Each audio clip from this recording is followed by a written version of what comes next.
నమస్తే, welcome to point blank. Greater Hyderabad Congress president దానం నాగేంద్ర వాళ్ళు పాయింట్ బ్లాంక్ లో ఉన్నారు. నాగేంద్ర గారు నమస్కారం. నమస్కారం అండి. అధికార పార్టీ టీఆర్ఎస్ లోకి వెళ్ళడానికి డేట్ ఏమైనా ఫిక్స్ అయిందా? ఇది ప్రచారం ఎందుకు జరుగుతుందో నాకు తెలియదు, కానీ గతంలో మేము కాంగ్రెస్ పార్టీ అధికారం ఉన్నప్పుడు మేము కూడా చాలా మందిని ఆహ్వానించాము. అది సహజమే. ఎప్పుడైతే అధికార పార్టీ ఉన్న తర్వాత కొంతమందిని ఇంపార్టెంట్ లీడర్స్ని తీసుకోవడానికి ప్రయత్నం చేస్తాం. అందులో భాగంగానే గతంలో మేము ఇప్పుడు ఈ మీడియా ద్వారా నేను పేర్లు మెన్షన్ చేయదలుచుకోలేదు, కానీ ఇవన్నీ కామనే. కాకపోతే మరీ ప్రచారం జరుగుతుంది అంటే దీని వెంబడి ఒక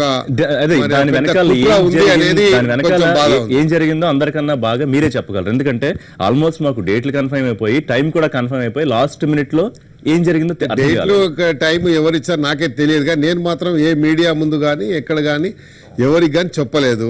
అంటే ప్రచారం జరుగుతుంది. ఎక్కడ తేడా వచ్చింది అంటే ఏం చెప్తారు నాగేంద్ర? ఇప్పుడు వాళ్ళు మిమ్మల్ని ఆహ్వానించే ఉంటారు ఖచ్చితంగా. సో మీరు వెళ్ళకపోవడానికి మీకు ఏమైనా అష్యూరెన్స్ రాలేదా? మీరే చూస్తా ఉన్నారు. ఇప్పుడు ఖమ్మంలో జరిగేటువంటి ఎమ్మెల్సీకి సంబంధించి వాళ్ళ దగ్గర టోటల్ గా నంబరే 8 మంది ఉన్నారు. ఇప్పుడు దాన్ని 400 చేశారంటే ఎలా చేశారు? ఎక్కడో పెద్ద ఎత్తున ఇది జరిగింది కదా, కుట్ర జరిగింది, లేకపోతే పెద్ద ఎత్తున మభ్యపెట్టి. ఇప్పుడు అట్లా కాదు. ఇప్పుడు నాగేందర్ గారిని రమ్మని పిలిచారు టీఆర్ఎస్. మీకు ఇష్టం ఉంటే వెళ్తారు, ఇష్టం లేకపోతే వాళ్ళు వెళ్ళలేదు. కుట్ర అంటే ఇప్పుడు అంటే డబ్బు బలము, అధికార బలము, అధికార దుర్వినియోగము, ఇవన్నీ దుర్వినియోగాలు జరుగుతూ ఉన్నాయి. ఇలా దుర్వినియోగం చేయడం వల్ల టైం బీయింగ్ వీళ్ళకి బాగుండదు. ఇప్పుడు ప్రజలు ఈ రోజు తెలంగాణ ప్రజలు ఒక నిర్ణయం ఇచ్చారు, వాళ్ళకు క్లియర్ కట్ మ్యాండేట్ ఇచ్చారు. ఇచ్చిన తర్వాత మరి ఎందుకు ఇంత యాంగ్జైటీ చూపిస్తున్నారు మాకు అర్థం కావడం. కానీ ఏదైనా వాళ్ళ అధికార పార్టీ వాళ్ళు ఇలాంటి చేసేటువంటి ప్రాక్టీస్ ఉంది, గతంలో కూడా ఉంది. తెలుగుదేశం పార్టీ అధికారంలో. వేరే టాపిక్ లోకి వెళ్ళాం. నా ప్రశ్న ఏంటంటే నాగేందర్ టీఆర్ఎస్ లోకి ఎందుకు వెళ్ళలేదు? వెళ్లాల్సిన అవసరం నాకు లేదు కాబట్టి వెళ్ళలేదు. ఎందుకు? తీవ్ర అసంతృప్తితో మీరు మొన్నటిదాకా ఉన్నమాట కార్యక్రమాలకు దూరంగా మీరు వచ్చారు కాబట్టి అసంతృప్తి సంబంధించి మా పార్టీ ఫోరంలో నాకున్నటువంటి అసంతృప్తి చెప్పేటువంటి అధికారం మాకుంది. ఇప్పుడు నాగేంద్ర గారు గ్రేటర్ హైదరాబాద్ గా ప్రెసిడెంట్ గా ఉన్నప్పుడు మీ పొజిషన్ ఏంటి, మీ చేయాల్సిన కార్యకలాపాలు ఏమిటో మీరు ఇంకొకరు చెప్పడం కానీ మీకు ఇంకోళ్ళు చెప్పాల్సిన అవసరం కూడా లేదు. ఎందుకు అసంతృప్తి కారణం? అంటే ఎవరన్నా మీ మీద మీ పార్టీలోనే కుట్రబట్టారా? నేను చెప్పేదేనండి, ఎలాగైనా ఎప్పుడే కానీ ఒక మనిషి ఎదుగుతా ఉంటే భరించలేని వారు చాలా మంది ఉంటారు. అయితే ఈ సందర్భంలో ఎలాంటి పరిస్థితిలో ఎదురైందంటే, నేను గ్రేటర్ హైదరాబాద్ అధ్యక్షుడిగా నా యొక్క పరిధి ఏంటో నాకు బాగా తెలుసు. అలాగే పనిచేశాను. గతంలో 150 డివిజన్లో పర్యటించాను. 150 డివిజన్లో నా వంతు బాధ్యత నేను నిర్వహించాను. దురదృష్టం ఏంటంటే ఈ మధ్యకాలంలో అదొకటి వచ్చిన తర్వాత నేను క్లియర్ గా చెప్పాను పార్టీ ఫోరంలో. బయట వచ్చి మీడియాలో ఎప్పుడు చెప్పలేదు. పార్టీ ఫోరంలో నేను సోనియా గాంధీ గారికి లెటర్ రాయడం జరిగింది. ఎందుకంటే ఈరోజు 10 జిల్లాలకు సంబంధించి అధ్యక్షులు ఎవరైతే ఉన్నారో అధ్యక్షులు అందరూ కూడా ఇన్ఛార్జీలుగా ఉన్నారు. కేవలం గ్రేటర్ హైదరాబాద్ అధ్యక్షుడిగా నన్ను 2వ నియమిస్తూ పూర్తి స్థాయి బాధ్యతలు అఖిల భారత కాంగ్రెస్ కమిటీ అధ్యక్షురాలు సోనియా గాంధీ గారు అప్రూవ్డ్ చేసినటువంటి ఆర్డర్స్ నాకు ఇచ్చారు. నేను ఒప్పుకున్నా ఈరోజు 10 జిల్లాల్లో. అయితే కొంతమంది ఉద్దేశపూర్వకంగా దీన్ని ట్విస్ట్ చేసి పిసిసి అధ్యక్షులు గారిని కానీ లేకపోతే అఖిల భారత కాంగ్రెస్ కమిటీ ప్రధాన కార్యదర్శి గారు చెప్పినప్పుడు దిగ్విజయ్ సింగ్ గారు చాలా క్లియర్గా చెప్పారు, క్వశ్చన్ లేదు, దీనికి సంబంధించి గ్రేటర్ హైదరాబాద్ అధ్యక్షుడిగా కాన్స్టిట్యూషన్గా రాజ్యాంగం కూడా ఆయననే అధ్యక్షుడిగా ఉంటాడు. 150 డివిజన్లు 24 నియోజకవర్గం అన్నారు. కానీ పార్టీ ఫోరంలో ఒక నిర్ణయంకి వచ్చాం. ఎందుకంటే ఇప్పుడు ఉన్నటువంటి పరిస్థితిలో మనము తగాదాలకు పోకుండా పార్టీని ముందు నడిపించాల్సిన అవసరం ఉంది. కాబట్టి నేను అసంతృప్తిగా, మీరు అన్నట్టుగా అసంతృప్తిగా ఉన్నటువంటి మాట చాలా సందర్భాల్లో, ఎందుకంటే మీరు కొన్ని కార్యక్రమాలకి మీరు హాజరవ్వాల్సిన సందర్భంలో కూడా హాజరు కాకపోవడము. ఇంకొకటి ఇందాక మీరు అన్నమాట మీకు సెట్ అవుదేమో అనిపిస్తుంది నాగేంద్ర గారు. ఎందుకంటే చాలా ఎదిగారు మీరు కాంగ్రెస్ పార్టీ. ఊరికే ఎదిగారు నేను అనట్లేదు, మీ క్యాపబిలిటీస్ తగ్గట్టే మీకు ఎప్పుడు ఎమ్మెల్యే సీటుకి డోకా లేదు, ఎప్పుడు సీట్లు వచ్చాయి, మంత్రి పదవులు అనుభవించారు, ఇవాళ గ్రేటర్ హైదరాబాద్ ప్రెసిడెంట్ గా ఉన్నారు. సో ఇంకా అసంతృప్తి ఎందుకు మిమ్మల్ని వెంటాడుతుంది? ఎందుకు వెంటాడింది? ఎప్పుడే కానీ ఒక వర్క్ పని చేసేవాడికి, ఎప్పుడే కానీ చెయ్యాలని తపన ఉన్నవాడికి ఎప్పుడు అసంతృప్తి ఉంటుంది. ఎందుకు అసంతృప్తి అంటే చేసే పనికి అడ్డు కలిగేటువంటి పరిస్థితి ఎదురైనప్పుడల్లా నేను పని చెయ్యాలని తపన పడుతున్నాను తప్ప నాకు ఇంకా ఏదో ఆశించడం లేదు. నిజంగా మీరు అన్నట్టుగా నాకు ఒకసారి అన్యాయం జరిగింది. నేను 2 పర్యాలు ఎమ్మెల్యే గెలిచినా కూడా నాకు అన్యాయం జరిగింది. కానీ కాంగ్రెస్ పార్టీ ఐడియాలజీ నమ్మాను కాబట్టి, కాంగ్రెస్ పార్టీ సిద్ధాంతాలు నమ్మాను కాబట్టి, సోనియా గాంధీ గారి నాయకత్వం మీద మాకు విశ్వాసం ఉంది కాబట్టి నేను ఎమ్మెల్యే పదవికి రాజీనామా చేశాను.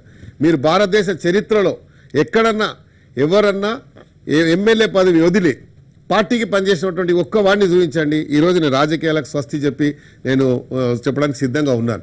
కానీ ఈరోజు పార్టీలో పనిచేయాలి, ఒక కసితో ఇంకా పని చేసి ఇంకా హైదరాబాద్ సిటీలో కాంగ్రెస్ పార్టీ ఇలా ఉంది అని చెప్పాలని ఒక కసి ఉంది నాలోన. అయితే దాన్ని ఏదో రకంగా ఇది చేయాలని ప్రయత్నం చేశారు. అయితే అఖిల భారత కాంగ్రెస్ కమిటీ ప్రధాన కార్యదర్శి గారు, మా పిసిసి అధ్యక్షులు గారు, జానారెడ్డి గారు, షబీర్ అలీ గారు వీళ్ళందరూ ఆలోచించి నాగేందర్ అయితేనే కరెక్ట్ అని చెప్పి మళ్ళీ నాకు ఈ బాధ్యతని పూర్తి స్థాయిలో ఇచ్చారు. వారికి నేను ధన్యవాదాలు చెప్పాను. ఎందుకంటే పార్టీ అనేది ఒక మనిషి భుజస్కంధాల మీద బాధ్యత తీసుకున్నప్పుడు వారితో పాటు నడవడానికి ప్రయత్నం చేయాలి. కానీ అతని మధ్యలో ఏదో సామెతలాగా పీతలు ఏదో ఒక పీత ఇంకోటి ప్రయత్నం చేస్తూ ఉంటే ఇంకో దాన్ని లాగినట్టుగా ప్రయత్నం చేయొద్దని నేను చెప్పాను. దాన్ని సెటరేట్ అయిపోయింది. ఆ ఇష్యూ ఇప్పుడు లేదు, ఆ డిస్ప్యూట్ లేదు. రైట్, మళ్ళీ దాని గురించి మాట్లాడదాం. అయితే టీఆర్ఎస్ మిమ్మల్ని రారమ్మని పిలిచినా ఎందుకు వెళ్ళలేదు? మీరు అడిగిన పదవులు అక్కడ రాలేదా? మీకు కావాల్సిన అష్యూరెన్స్ అక్కడి నుంచి రాలేదు కదా? ఇప్పుడు చూడు, వాళ్ళు నాకు ఇంతకంటే పదవి ఏమి ఇవ్వగలుగుతారు? గ్రేటర్ హైదరాబాద్ అధ్యక్షుడి కంటే పెద్ద పదవి నాకు ఇవ్వలేరు ఇప్పుడు ఇమీడియట్ గా. బట్ కాంగ్రెస్ పార్టీలో ప్రెసిడెంట్ గా ఉండడానికి టీఆర్ఎస్ లో ఉన్నప్పుడు నగరాధ్యక్షుడిగా ఉండడానికి చాలా తేడా ఉంటుంది. కాంగ్రెస్ పార్టీ అంటే జాతీయ స్థాయిలో గుర్తింపు ఉన్నటువంటి ఇది.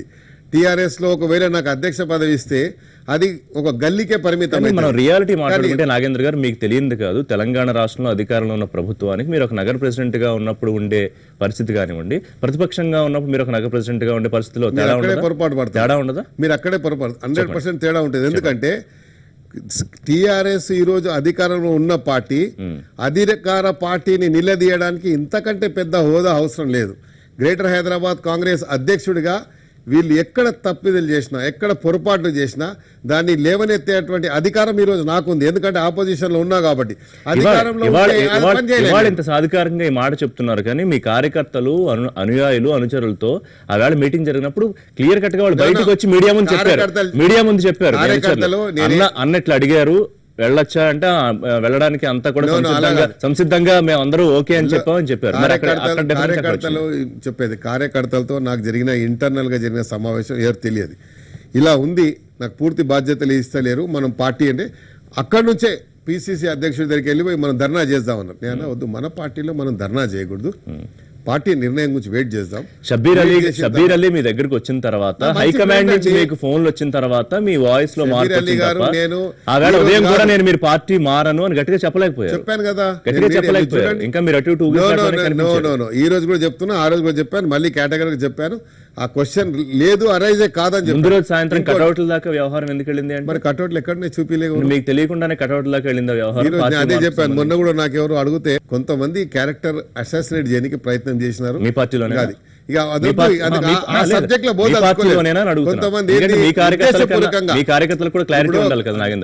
మా పార్టీలో ఉన్నారని మా కార్యకర్తలకు అందరికి తెలుసు. అది రోజు పనిచేసే వాడికి కాళ్ళ కళ్ళెం వేస్తే అది ఇబ్బందికరంగా ఉంటుంది. అది అయిపోయింది, ఆ సబ్జెక్ట్ నాకు కళ్యాణం తెంపుకునేది నాకు పెద్ద సబ్జెక్ట్ కాదు, ఒక నిమిషంలో తెంపేసుకుంటా. కానీ ఎందుకంటే ఒక గౌరవం ఇవ్వాలి. పార్టీల ఫోరంలో ఒక ఇష్యూ జరుగుతున్నప్పుడు వాళ్ళకు కూడా గౌరవం ఇవ్వాలి కాబట్టి ఇచ్చాను. వాళ్ళు కూడా రియలైజ్ చేసిరని నేను భావిస్తున్నాను. కండువాల పంచాయతీ ఏంటి? ఇప్పుడు కేసీఆర్ గారు కండువా కప్పట్లేదు, లేకపోతే ఆయన కప్పేలా ఉంటే దాని నాగేంద్ర పాటి టీఆర్ఎస్ నాయకుడు అయ్యేవాడు. కేసీఆర్ గారు కండువా ఏదన్నా బంగారు కండువా కప్తారా లేకుంటే డైమండ్స్ కండువా కప్తారా? కండువాలో కాదు కదా, చేతుల్లో తేడా ఉందని ఫీల్ అయ్యారేమో అని. ఎవరు చేతులు వేసినా మాకు కండువా వేసే ముందు వాళ్ళ చేతులు వణుకుతాయి వేరే కండువా వేయాలంటే. అది మా ఎవరైనా వణుకుతాయి, ఎందుకంటే మా స్పెషాలిటీ అది, మా స్పెషాలిటీ అది, మా పవర్ అది. సందర్భంగా పూర్తిగా క్లారిటీ ఇచ్చేద్దాం కాంగ్రెస్ అందరికి ఇవ్వాల్సిన అవసరం ఉంది. నేను ఈ రోజు మీకు ధన్యవాదాలు చెప్తాను. మీరు పిలిపించి ఈ యొక్క ఎన్టీవీ ద్వారా మీరు పాయింట్ బ్లాంక్ ఒక మెసేజ్ పంపించండి. దానం నాగేందర్ ని టీఆర్ఎస్ రండి మా పార్టీలోకి అని పిలిచింది, కానీ దానం నాగేందర్ వెళ్ళలేదు అంటే కరెక్ట్ గా ఒక కారణం చెప్పండి జనాలకు అర్థమయ్యేలాగా. దానం నాగేందర్ ఎందుకు వెళ్ళలేదంటే కాంగ్రెస్ పార్టీ కష్టకాలంలో ఉన్నప్పుడు మనం వెళ్ళిపోతే బాధ్యతలు విస్మరించిన వాళ్ళు అవుతాం. ఇలాంటి పరిస్థితిలో నాలాంటి వాడు వెళ్ళిపోతే కాంగ్రెస్ పార్టీకి ఎవరు న్యాయం చేస్తారు? అందుకనే నేను వెళ్ళను. మరి అంతకుముందు జరిగిన ఎపిసోడ్ అంతా చిన్న ఎఫెక్ట్ ఇద్దామన్నా హైకమాండ్ కి? ఎఫెక్ట్ అంటే కామన్ గా ఇలాంటి జరిగినప్పుడు ఎఫెక్ట్ ఉంటుంది కదా, ఏదో జరుగుతుంది, ఇలాంటి అడవుడు జరిగినప్పుడు నేచురల్ గా ఏం జరుగుతుంది అని చెప్తారు. అరే ఏం జరుగుతుంది, నాగేందర్కి ఏంటి ప్రాబ్లం అని అడుగుతారు కదా. ఇలాంటి జరిగినప్పుడు ఇలాంటి అప్పుడప్పుడు జరుగుతుంటేనే మాకు కూడా కొంచెం గుర్తింపు వస్తుంది.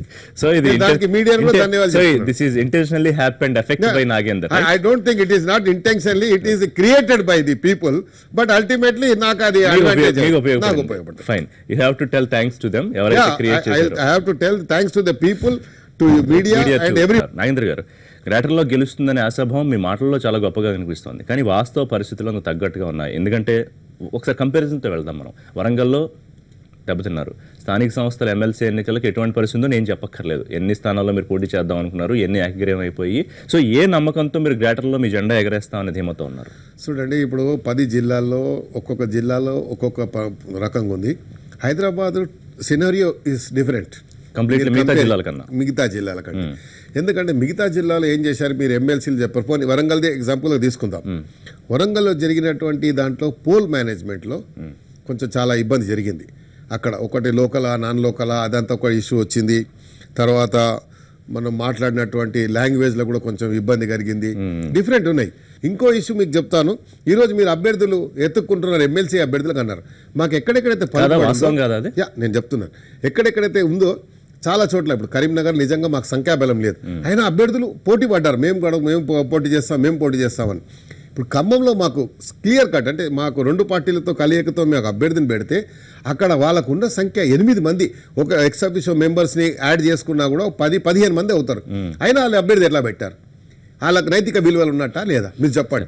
నైతిక విలువలు ఉంటే వాళ్ళు ఎందుకు పెట్టారు? ఇవాళ ఎంతవరకు రాజకీయాల్లో నైతిక విలువలు ఎంతవరకు ఏ party follow? I agree with ఆ పాయింట్ మీద నేను అగ్రీ అవుతాను. ఎందుకంటే ఈ రోజు ఇవన్నీ చేస్తున్నారు కాబట్టి, ఒకవారిని చూసి ఇంకోవారు చేస్తున్నారు కాబట్టి ప్రజల్లో విశ్వాసం కోల్పోతా ఉన్నాం. ఇవాళ ఈ పరిస్థితి ఎందుకు వచ్చింది? తెలంగాణలో ఎక్కడో పైన కొండ మీద కూర్చుంటాం అనుకుంది, ఇవాళ కనీసం మనం పోటీ కూడా చేయలేని పరిస్థితిలో విత్డ్రావల్ సిచ్యుయేషన్ ఎట్లాంటి సంకేతం పంపిస్తుంది? ఈ పరిస్థితి ఎల్లకాలం ఉండదండి, ఎప్పుడే కానీ గుర్తుంచుకోండి. ఎందుకంటే ఎప్పుడే కానీ ఒక పార్టీ అధికారంలో వచ్చిన తర్వాత ఆ 2 సంవత్సరాలు మాత్రం చాలా ఊపుగా ఉంటారు ఎవరే కానీ. ఆ 2.5 సంవత్సరాలు దాటిపోయిన తర్వాత ఎప్పుడైతే మెత్తబడతారో వాళ్ళ క్యాడరు, వాళ్ళ స్పీడు ఎప్పుడు తగ్గుతుందంటే కావాల్సినటువంటి రిసోర్సెస్ లేనప్పుడు. ఒక మాట మేనిఫెస్టో కంప్లీట్ మాట ఒప్పుకుంటారా? మీరు అన్ని ఓపెన్ గా చెప్తారు కాబట్టి మీ అసంతృప్తి కానివ్వండి, ఏదన్నా కారణం కానివ్వండి, మీలాంటి నాయకులు కొంతమంది సైలెంట్ గా ఉండడం ఈ ఏడాదిన్నరలో ఎంతో కొంత పార్టీకి దెబ్బలేదా? 100% అయింది. చేసినట్టే కదా. మీరు పాయింట్ బ్లాంక్ అడిగి కాబట్టి నేను పాయింట్ బ్లాంక్ గా చెప్తాను. దీనివల్ల ఎందుకు స్టేట్ క్వశ్చన్ మీరు చెప్పారు కాబట్టి నేను ఉన్నాను. ఎప్పుడున్నాను? కేవలం 2 మాసాలు మాత్రమే. బీసీ లీడర్ గా ఉన్న ఆ వర్గాన్ని ప్రాతినిధ్యం వహించే మీరు సీనియర్ లీడర్ అయిన డిఎస్, కేకే, విహెచ్లతో వీళ్ళతో ఎందుకు మీకు సరిగ్గా పొసగదు? అంటే ఇప్పుడు డిఎస్, కేఎస్ అయితే, కేకే అయితే మా పార్టీ చెప్పలేదు, నేను పేర్లు చెప్పాను. ఇప్పుడు లేరు, అయితే ఉన్నారు. ఇప్పుడు ఉన్నట్టు మీరు అన్నట్టుగా ఈ రోజు తెలంగాణలో BCs are the deciding factors. Of course ఈ రోజు తెలంగాణలో ఉన్నటువంటి సంఖ్యాబలం అది. కాకపోతే బీసీలకంటూ సరైనటువంటి నాయకత్వం లేకనే, నాయకత్వం లోపించింది కాబట్టి మాకు ప్రతినిధి ఎవడు అనేటువంటి పరిస్థితి ఏర్పడింది. అందుకనే ఈ రోజు నా మీద బాధ్యత ఉంది. నేను ఇప్పుడే మీరు అడుగుతున్నారు కాబట్టి పాయింట్ బ్లాంక్ గా నేను చెప్తున్నాను.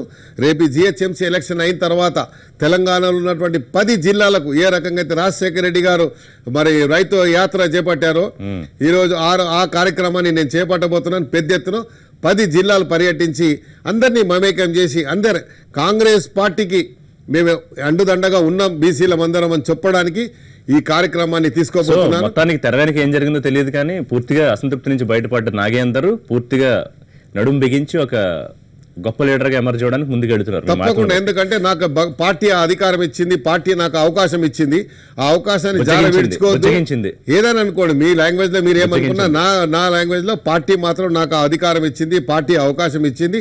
ఆ అవకాశాన్ని జార విడుచుకోకుండా తెలంగాణలో ఉన్నటువంటి అందరినీ కూడా ఏకతాటిపై తీసుకొచ్చి కాంగ్రెస్ పార్టీ పూర్వ వైభవం తీసుకురావడానికి నా వంతు బాధ్యతగా ఒక సైనికుడిగా నేను ఎంత కాంట్రిబ్యూట్ చేయగలతో చేస్తాను. 2004లో గెలిచారు, పార్టీ మారిపోయారు. సరే, ఆ కారణాలు మీకు తెలుసు, మాకు తెలుసు. కానీ తర్వాత మళ్ళీ మీరు పశ్చాత్తాపడ్డారు సందర్భంలో మాట్లాడుతున్నప్పుడు. మొన్న జస్ట్ ఆ తప్పు మళ్ళీ చేయబోయి లాస్ట్ మినిట్లో ఆగారు అనుకోవచ్చా? ఈ మాట అడిగారు కాబట్టి నేను చాలా సంతోషపడుతున్నాను. 2004 వరకు నేను ఎమ్మెల్యేగా ఉన్నాను, ఏకైక ఎమ్మెల్యే హైదరాబాద్ సిటీలో. అవును. 2 పర్యాయాలు గెలిచినటువంటి వ్యక్తికి టికెట్ ఇవ్వలేదని ఏ నాయకుడు అడగలేదు. ఎందుకు ఇవ్వలేదు, నా తప్పు ఏందని. ఆ రోజు బస్ యాత్ర 2004 కంటే ముందు. ఎందుకు మీకు భయపడే, మీ దూకుడుకు భయపడో ఎవరో అడ్డేసి ఉంటారు, అది మీకు తెలుసు. ఈ మాట మీకు తెలుసు, మాకు తెలుసు, ప్రజలకు తెలుసు. నాకేమనిపిస్తుంది అంటే, నాకు కానీ చాలా మందికి కానీ, కాంగ్రెస్ పార్టీ ఇప్పుడు అప్పుడే కోలుకునేలా కనిపించట్లేదా తెలంగాణలో? అందుకే నాగేందర్ తన రాజకీయ భవిష్యత్తు గురించి ఆలోచించి అడుగు వేయబోయారా? వాపును చూసి బలం అని ఎవరైనా అనుకుంటే నేనేం చేయలేను. Time will tell the difference. ఇదంతా ఒక టైం ఫ్యాక్టర్ అంతే. ఇదంతా ఏంటంటారు అంటే, మరొక తీవ్రమైన ఆరోపణ కూడా చేశారు. నేను ఈ రోజు ఉన్న పరిస్థితులు ఏంటంటే, ఉర్దూలో అన్న ఒక సామెత ఉంది, వక్త్ కా తగాజా, సమయం అంతే. ఈ రోజు కొంచెం కాంగ్రెస్ పార్టీ కొంచెం ఇబ్బందులు ఉండొచ్చు, but we'll definitely recover, definitely wheel bounce back, definitely wheel bounce. కానీ ఇంకొక తీవ్రమైన విమర్శ కూడా ఉంది. మీరు ఏమన్నా అనుకున్నా విమర్శలతోనే నాగేందర్ ఇది ఈ స్థాయికి వచ్చాడు. కబ్జాలో ఉన్న భూములను రెగ్యులరైజ్ చేసుకోవడానికి, దందాలు కొనసాగించడానికి అధికార పార్టీలోకి వెళదాం అనుకున్నారు నాగేందర్. నేను పోలే కదా, నాకు అనుకున్నారు. ఓకే, ఇప్పుడు నేను కబ్జాలు అన్నారు కదా, మీరు అన్నారు మంచి మాట చెప్పారు, సంతోషమే. నేను ఇప్పుడు పోలే కాబట్టి విమర్శ ఉంది అని చెప్పి ముందు పెట్టాను. ఉన్నాయి కదా, ఇప్పుడు నేను కబ్జాలు చేసిన అన్ని తీసుకోమని దమ్ముంటే ఎక్కడ ఉన్నాయో. మరి చెన్నారెడ్డి ఆశీస్సులు, పిజేఆర్ శిష్యరికం, రాజశేఖర రెడ్డి మీకు గురువు, సో ఇవన్నీ చెప్పే మీరు ఇప్పుడు వాళ్ళ వారసులతో ఏమిటి ఇబ్బందులు ఏంటి, వాళ్ళకి మీకు ఎక్కడ డిఫరెన్సెస్ వస్తున్నాయి?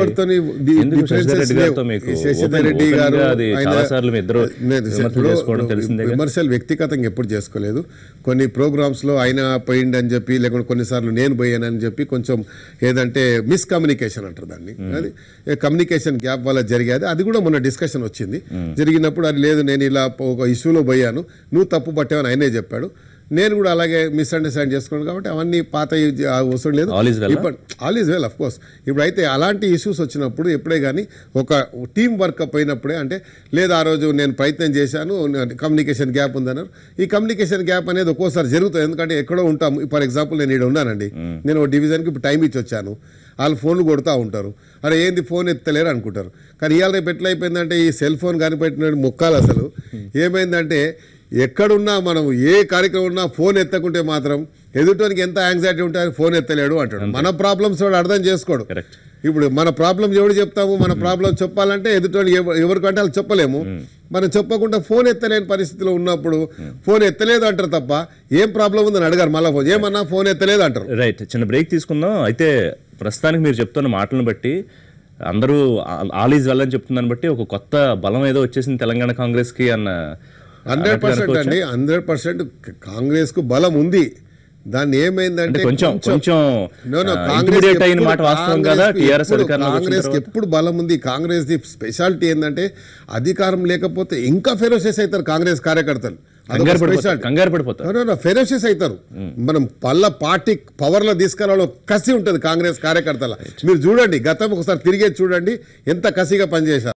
నాగేంద్ర గారు మీ వెనక మంచి జబర్దస్త్గా కనిపిస్తూ ఉంటారు, మీరు ఎక్కడికి వెళ్ళినా కూడా, మీ అనుచరులు, కార్యకర్తలు, వాటెవర్. కానీ ఒక విమర్శ ఉంది, గుంపులుగా వాళ్ళేమంతా కొంతమంది పెయిడ్ వాళ్ళు తీసుకొస్తారు, బౌన్సర్లు అంటారేంటి? సీరియస్లీ నాకు కూడా నవ్వొచ్చింది. బౌన్సర్స్ ఏమో ఆర్టిఫిషియల్ ఉంటారు, మాదేమో ప్రాక్టికల్ ఉంటారు, అది తేడా. బౌన్సర్స్ ఉండరు మా దగ్గర, ఓన్లీ మా దగ్గర వర్కర్స్, హార్డ్ కోర్. అది కూడా మీరు ఎప్పుడన్నా తీసి కార్ తీసి కొట్టడమే అన్నట్టు ఎప్పుడన్నా మీరు వీడియో క్లిప్పింగ్స్ తీయండి, కార్యకర్తలా బౌన్సర్సా మీకే తెలుసు. అంతే, చూడండి. No paid artist at all. Paid artist ఉండరు అసలు. క్వశ్చన్ మా దగ్గర అంతా సైనికులను తయారు చేసిన నేను హైదరాబాద్ సిటీలో by the grace of God touch wood ఈ రోజు కూడా మనకు అదే క్యాడర్ ఉంది, అదే బలం ఉంది, అదే ఊపు ఉంది. కాకపోతే ఏంటంటే మా ఫోరంలో మేము కొంచెం గ్యాప్ ఇచ్చినందుకు అది కొంచెం డిఫరెంట్ కలర్ తీసుకుంది. But that way God is kind enough. మేజర్గా మీ మీడియా అందరికీ I should say thanks. Welcome, thank you. So అతి సామాన్య కుటుంబం నుంచి వచ్చారు నాగేందర్. ఇవాళ సరే పదవులు పక్కన పెడితే ఒక మంచి పొజిషన్లో ఉన్నారు. 100 కోట్లు కూడా ఉన్నాయని చెప్పి నేను విన్నమాట, కరెక్టేనా? 100 కోట్లు వేసుకునేటివా లేకుంటే మామూలుగా? నేనేం అడిగాను మీకు అర్థం? మీకు ఏదో నా దగ్గర కోట్లు ఎత్తున్నాయి కానీ 100 లేవో, ఒక 10 కోట్లు మ్యారేజ్ అప్పుడు 100 కోట్లు ఎట్లా వచ్చాయి? నాగేంద్రకున్న బిజినెస్ ఏంటి, నాగేంద్రకున్న ఇన్కమ్ సోర్సెస్ ఏమిటి? నాకు 100 కోట్లు లేవు కానీ వేసుకునే కోట్లు ఎక్కువ ఉన్నాయి. కాకపోతే ఏంటంటే బిజినెస్లో అన్నారా మీరు, నేను కన్స్ట్రక్షన్ లైన్లో ఉన్నాను, ముందర నుంచి రియల్ ఎస్టేట్లో ఉన్నాను, విన్నారా, ముందర నుంచి బిజినెస్ ఉన్నాను. నాకు సరిపోయేంత, నాకు ఏదైతే తృప్తిగా 3 పూటలు భోజనం చేయడానికి నాకు సరిపోయేంత ఉంది. నాకు అంతకంటే ఎక్కువేం లేదు. అంతేనా? 100 కోట్లు 1000 కోట్లు వేసుకునే కోట్లు ఉన్నాయి. మొన్న మ్యారేజ్ అప్పుడు ఒక 5-6 కుట్టించినవి ఉన్నాయి. తర్వాత అంతకుముందు ఫంక్షన్స్ అప్పుడు ఎప్పుడన్నా out of station out of country పోయినప్పుడు అది కొంచెం డ్రెస్ కూడా అవసరం ఉంటుంది కాబట్టి కుట్టించినవి ఉన్నాయి. రైట్. సో కోట్లేం లేవు, చెప్పారు కదా ఈ కోట్లు ఉన్నాయి. ఎవరన్నా బయట పెట్టినా ఇబ్బంది లేదా? ఎనీడే ఇప్పుడు వచ్చిన ready to I'm ready to any day. Welcome back. మళ్ళీ మిమ్మల్ని ఇరిటేట్ చేసే క్వశ్చన్, తలసాని, తుమ్మల, డిఎస్ ఏ పార్టీ నుంచి కానివ్వండి, ఆఖరికి మీ ఫ్రెండ్ అనుచరుడు ఆయన ఎమ్మెల్సీ ప్రభాకర్ని కూడా ఆయన కేసీఆర్ కండువాగా పిలిచారు. నాగేందర్ కేసీఆర్ కండువాగా పిలవడానికి ప్రాబ్లం ఏమిటి అంటే మీకు ఏమన్నా అర్థమైందా? ఆన్సర్ ఏమన్నా?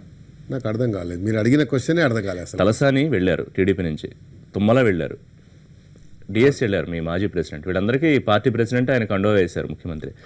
ఒక నాగేంద్ర విషయంలో ఎందుకు తేడా వచ్చింది? మళ్ళీ అదే చెప్తాను, ఏమంటారు, నాకు ఎవరు మాట్లాడలేదు, రమ్మని చెప్పలేదు, పొమ్మని చెప్పలేదు. ఎందుకు రమ్మని చెప్పారు? కార్యకర్తలు పిలిచారుగా, మామూలుగా అడుగుతారండి, మామూలుగా క్యాజువల్గా ఎవరో ఒకరు మా మీడియేటర్ వచ్చి అడుగుతారు, పోరా బాబు నీ పని నువ్వు చూసుకో, నా పని నేను చూసుకుంటా అని చెప్తాం. అంతే అంతే అంతే కదా. ఇప్పుడు నా లాంటి వాడిని అడగాలంటే ఎదుటోళ్ళు కూడా అంత ధైర్యం అవసరం, వాళ్ళ గౌరవం ఇచ్చారని ఏదో కారణం అంత ధైర్యం ఉండాలి. నాలాంటి వాడికి అడగాలంటే హరీష్ కేకేను డిఎస్ పిలుస్తారు అంటే నాగేంద్ర నేను అట్లా కాదు, కేసీఆర్ కండువా కప్తేనే వస్తాను. ఇప్పుడు వాళ్ళకి చెప్తే మాత్రం అదే కండువా కదా నాగేంద్ర గారు. ఏమైందంటే ఒక ప్రచారం జరిగింది, జరిగిన దానికి మళ్ళీ డీటెయిల్ పోతే మళ్ళీ మా వాళ్ళంతా అందులోకి వస్తారు, అది ఆ చక్రవ్యూహంలోకి. నేను లాగా తలుచుకోలేదు, దానికి ఫుల్ స్టాప్ పెట్టాము. ఆ క్వశ్చన్ లేదు, కండువలొద్దు మా దగ్గర. ఇప్పుడు ఆల్రెడీ నేను దగ్గర 3000 కండువాలు తీసుకొని పెట్టుకున్నా. రోజు కార్యక్రమం నేను వేస్తా, ఇక ఇప్పటి నుంచి అదే పని అది. ఆల్రెడీ పోయిన వాళ్ళకి కూడా ఇంటింటికి పోయి, అయ్యా ఎందుకు పోయినవరా బాబు, వచ్చేయండి పార్టీలకు వచ్చాయి, అల్టిమేట్ పార్టీ ఇది అని చెప్పి నేను ఆ పనిలో పడతాను. ఎవరన్నా పెద్ద నాయకులు మళ్ళీ వెనక్కి వచ్చే పరిస్థితుందా?